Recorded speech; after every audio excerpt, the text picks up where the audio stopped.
మాదిగ సమాజానికి కాంగ్రెస్ పార్టీలో అన్యాయం జరిగింది వాస్తవమే. స్వయంగా సీఎం రేవంత్ రెడ్డి ఒప్పుకున్నారు ఈ మాట. భవిష్యత్తులో మాదిగలకు ప్రయారిటీ ఇస్తామన్నారనుకోండి. కానీ ఈ పరిస్థితి రావడానికి అసలు కారణం ఏంటి? ఐక్యత లేకపోవడమా, లేక నాయకత్వ లోపమా, లేదంటే మోసం చేసిన చరిత్ర ఉన్నా సరే ఓట్ల పండగలప్పుడు మళ్ళీ ఆ పార్టీనే నమ్మి వెళ్లడమా? ఏంటి కారణం? తెలంగాణలో మాదిగలకు జరుగుతున్న అన్యాయానికి కారణమేంటి?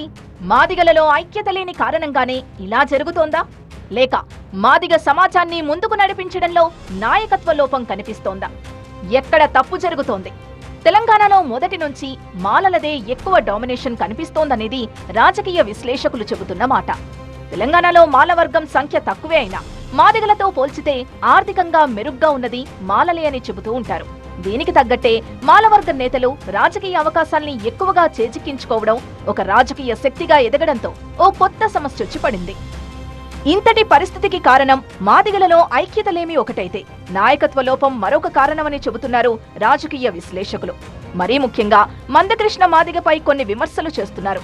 ఎస్సీ వర్గీకరణ విషయంలో హామీ ఇచ్చి మోసం చేసిన చరిత్ర బీజేపీకున్నా మళ్లీ అదే పార్టీకి మద్దతివ్వాలని మందకృష్ణ మాదిగ పిలుపివ్వడంపై ఆగ్రహం వ్యక్తం చేస్తున్నారు. మాదిగల నాయకత్వం మాదిగలను పక్కదారులు పట్టించింది. మనువాదానికి వ్యతిరేకంగా పోరాడవలసినటువంటి నాయకత్వం ప్రత్యక్షంగానూ పరోక్షంగానూ కుల వ్యవస్థను సమర్థిస్తున్న మనువాదాన్నే అమలు జరుపుతానని చెప్తున్నటువంటి పార్టీకి తోడ్పడుతున్నారు.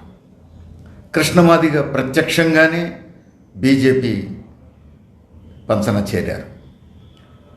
బీజేపీ దగ్గర చేరి బీజేపీ కోట్లేయమని చెప్పి ఇక మాదిగలను ఏ విధంగా బాగు చేయగలుగుతారు? మాదిగ రిజర్వేషన్లు జరగాలంటే ఖచ్చితంగా బలమైన రాజకీయ శక్తి అండదండల అవసరం.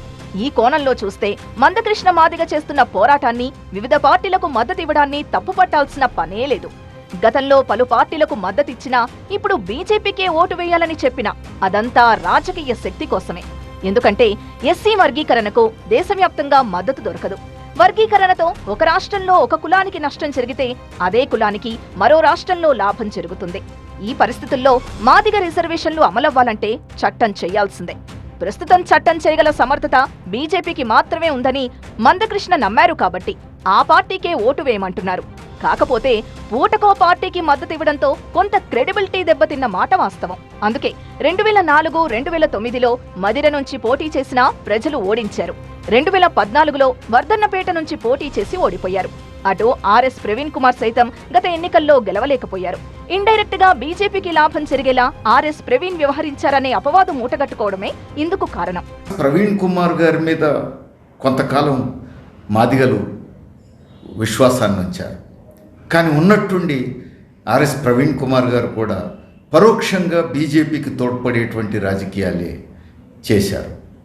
ఇప్పటికీ పరోక్షంగా బీజేపీకి తోడ్పడేటువంటి దారిలోనే ఉన్నారు.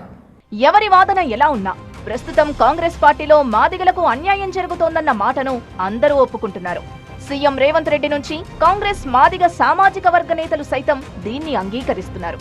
సో ఈ డ్యామేజ్ ను కంట్రోల్ చేసుకోవాలని కాంగ్రెస్ ప్రయత్నిస్తుంటే మరింత డ్యామేజ్ చేసి లబ్ధి పొందాలని ప్రతిపక్షాలు ప్రయత్నిస్తున్నాయి.